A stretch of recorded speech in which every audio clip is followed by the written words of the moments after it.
Hello and welcome to another jungle video, and in this one we are taking a look at the final top junglers for Season 9. This should carry you through the Worlds patch all the way to the end of the season at around mid-November, barring any ridiculous changes Riot might throw at us, but I think full focus is on Season 10. However, in the recent patches we've had some buffs, we've had some nerfs, and as such the meta has shifted kinda drastically. And yes, again we will be looking at a high elo and low elo page in addition to the pages for the best overall picks. As always, this isn't a cut and dry tier list, more a collection of the best junglers that you can use, and I want to know what you are playing in order to reach your goals by the end of the season. And of course, if you like motion blur and all the fancy layouts, please do consider subscribing and of course liking this video as we close in on 100,000 subscribers. Now usually we jump right into the video and we start talking about the best junglers. However, I want to preface this entire video with one demonic plague that has been unleashed upon Summoner's Rift. His name is Shaco or Shako. Usually I say Shako, so I'm just gonna go ahead with that. He doesn't deserve the courtesy of having his name pronounced correctly anyway. The soulless creatures who main this champion are now rejoicing as Riot has given him infinite power back.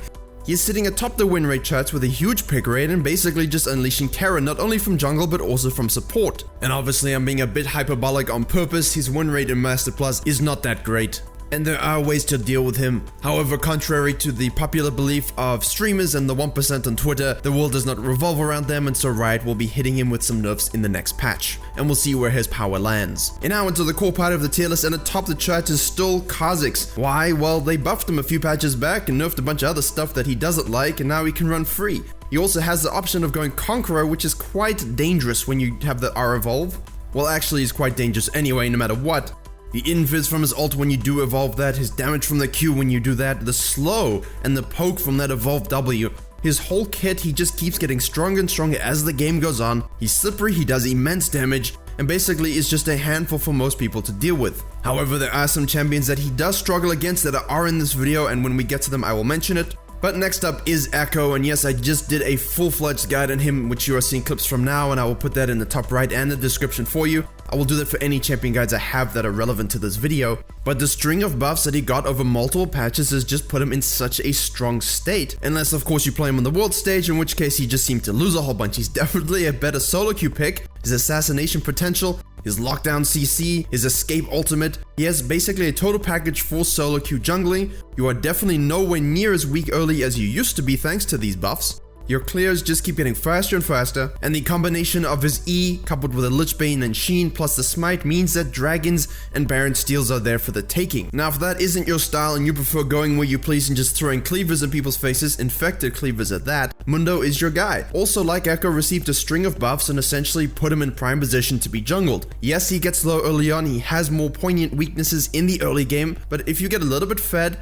if you get a little bit ahead and you get towards that late game, he can be so annoying for carries to have to worry about. He just chases you down with a cleaver and smacks you. He does this pre-6 already. He's got an AD steroid on his kit, and his ultimate is like a Righteous Glory and War Mugs all in one package. There are better quintessential tanks that you could be using, however he fits that fighter tank against MR team specifically very well. Now before people start worrying, Karthus is in this video. However, Karthus has a very difficult time against Jax. They have a very similar pick rate, but Jax is definitely applicable to the masses. You can play Jax jungle and diamond and have no problems, and you can play him in silver and basically steamroll and split push all day. He's a fighter, he's a tank, he's a damage dealer, he can split push, he can team fight. What more could you want? Good all-round jungler, and people actually sleep on him in this position. Now in this slot right here, you could easily put Nunu, you could easily put Volibear. I put Jarvan for much of the same reasons as Jax, except not as much split pushing, but his teamfight lockdown is legendary. His versatility and build paths are amazing. He will give you more options to carry a solo queue game than a Nunu would or a Volibear would. His pick rate is also triple that of those previous picks, and so even though his win rate is tempered a little bit, he's definitely far away from his OP days earlier in the season. And the fact that he's boring and he's got that very punchable face and voice, you know what I mean? He's still a great overall jungler that people are kind of ignoring a little bit, which I'm happy about. But in a heavy gank meta, if you're looking for level 2 ganks, if you're looking for heavy pressure and you're looking for guaranteed lockdown into dashless targets, this is the guy to use. And to close off in this first page, we have Zac. Now this might surprise some people, however his sneaky win rate last patch is not so much hidden anymore. He also has a very nice time into things like Mundo, Jax, Elise, he can play against Nunu, he can play against Jarvan, he can play against Kha'Zix. He has a lot of accessibility against the picks I've already mentioned. And again, heavy gank meta, you max your E, huge range, people don't like to ward. lock him down. You've got your blobbies that are really deceptive and can sort of suck people into a bad situation.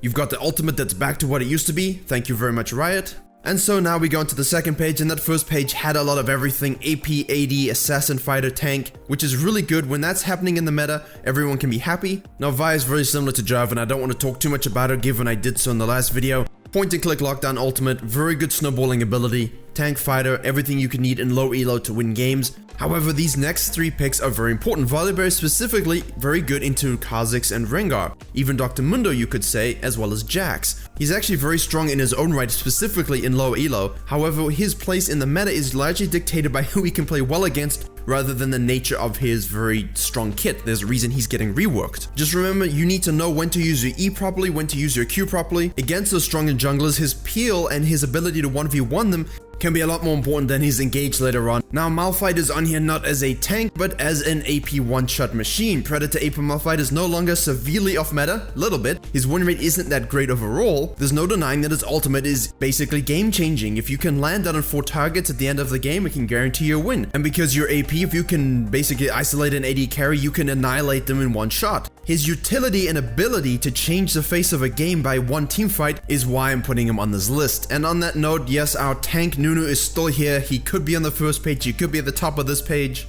The nerfs he received were merely a light baby touch. If you like ganking, if you like roaming the rivers, securing dragons, stealing blue buffs, this is the guy to go. He can be very good against a Rengar, he has decent success against an Echo. And to conclude this AB heavy page, we have Karthus, Elise, and Evelynn. Let's not kid around, Karthus has been top of the jungle tier list essentially since the beginning of the season. Even though his effective strength has gone down, he is still fast clearing, disturbing ultimate, he shouldn't be allowed to exist, but it is very boring and such people don't play it as much as they could or should if they're looking for free LP. He definitely has a better success rate in the higher MMRs, much like the Elise pick, whose win rate has diminished a little bit of late. But if you're looking for a tilt-inducing early game, essentially shutting down lanes completely, you become a pseudo-assassin, this is the one to go. Your level 3 is unparalleled, tower diving is unparalleled. And I'm only putting Evelynn on this page as a footnote because of her camo, stealth, and smurfy ability in that she can punish and destroy any out of position enemies the longer a game goes on, and the coordination required to shut it down just doesn't exist in the majority of MMRs. She will always maintain a relatively strong power point in solo queue even if her exact place in the tier list isn't so strong. And on that note, we can move to the low elo page. I don't have much to add to the picks, as you can see quite a lot of them have already been covered. In addition to the champions I already showed you were good in silver and below in the first 2 pages, we have here Rammus, Amumu, Yi, Nocturne, you can even add Hecarim. All of these are great low elo mainstays, especially when you add them with things like the Vi and the Volibear that are really powerful. They all give you the ability to gank, they're forgiving on their clears, they have dominant team fighting because no one knows how to close. They give you the option of putting yourself in a position to carry people who have no idea what's going on. Of course, this relies on you having good jungle knowledge and map awareness yourself. However, these allow you to punish overcommitments and out of position enemies, and that's exactly what you need. And because of the championships, we're seeing the world's best junglers play on the EU West server currently, and when you have everyone in one place playing on fresh accounts, you get to see what they like to use to carry, to get to challenger, to win games as fast as possible, to get in as much practice as possible. And on this page you see a collection of what is being most commonly used with the exception of Rengar. Karthus, Taliyah, Rek'Sai, Lee Sin, Nidalee, all of these are the Smurfer's dream, the challenger dream. It allows you to exert a jungle control over the map that others just cannot. Taliyah, especially aside from Karthus, is the best mage. We've even seen her show up in Worlds a few times. Rek'Sai is commonly used, and I even put her in a video recently that we focused on using Canyon as an example of how to close out games within 15 minutes. While Conqueror still works, everyone is going Hail of Blades. Using that Rek'Sai clear, she offers a great attack of angles in the early game if you're looking for tower dives and fresh ganks. There's room for mechanical outplay, strong scuttle control, easy herald and drake control, level 6 tower dive potential. Effectively, the Q buff that allows it to use it on towers wasn't really much of anything, except it just gave her something added to be able to use, and when you do that at the challenger level, they're definitely going to harness it. And of course we have Rengar, as I said. It's more about the one-trick ponies and the players that really are incredible at this champion that make him so suffocating with the best in the world. When he gets even a few stacks on his bone tooth, whenever he gets a little bit of pressure over the enemy jungle, ADCs start to cry, supports start to weep, everyone starts building stopwatches. He has such a unique ability to take over a game and such. We made a video about this as well recently, that he is actually just often straight up banned as no one really wants to deal with him. And definitely it would be great to see him at Worlds like we did with Dandy in Season 4, but I'm not sure if it's too likely. Now probably the most common champion that you're seeing with these people coming to Smurf and get to challenge as soon as possible is Lee Sin. You'll see him a lot in Worlds as well. The buff to his R recently, you know, I'm not sure if it was too necessary, but anything that gets buffed on Lee Sin means you'll see him a lot more, especially at this tier of play. Also add in the fact that due to other nerfs around Gragas, Sejuani, even though you can still use them, the same with Olaf, you're seeing Nocturne at Worlds as well. Nidalee is coming out as another great AP solo queue pick for applying hard invade pressure on the enemy jungler. Now she's not a late game one-shot champion anymore, she's definitely one of those early game mechanical champions you need to know how to play smoothly, as well as how to read the enemy jungler, because you want to suffocate them and apply so much pressure they don't even get a single buff. Okay, and to close out, I just want to give a quick mention to Graves, who's risen up the ranks thanks to his recent buffs, as well as a good marksman jungler. Kindred isn't in the best state even in higher MMRs. That's why you're seeing people like Forest Within succumb to the pressure of playing Karthus. Let's hope it's just a phase, but then again, Riot thinks this is a good thing, so who knows? And when you have a whole bunch of tanks running around, Mundos, Volibears, Nunus, Sejuanis, all that kind of stuff, Red Kayn comes out of the woodwork. Blue Kayn disappears a little bit because of the CC, even though you can still play him, and his win rate is down as a champion. The Wrath of Ras will definitely be very swift should you start seeing, 3-4 melee champions a game. Echo counts as that as well, so keep him in your back pocket and on the front of your mind as the thick boys start to come forward. Alright, that should conclude our discussion of the best junglers for the end of Season 9. I know we covered quite a bit, but it depends on what MMR you're in and what your mechanical ability is, and the fact that there are so many to talk about, and we even left out some, means that the jungle meta and the variety is in a very good spot. Even if we have some slightly OP and somewhat unnatural beings like Karthus and Shaco, maybe we can throw Kha'Zix in there. Best of luck in your end of season climbs. I hope you can pick something from this list that you find success with. Please don't forget to like, share, and comment if you enjoyed. I always like to try and get around 1,000 likes. Please consider subscribing if you do like the videos and the content, and for more jungle videos coming very soon. And as always, I will see you all in the next tutorial.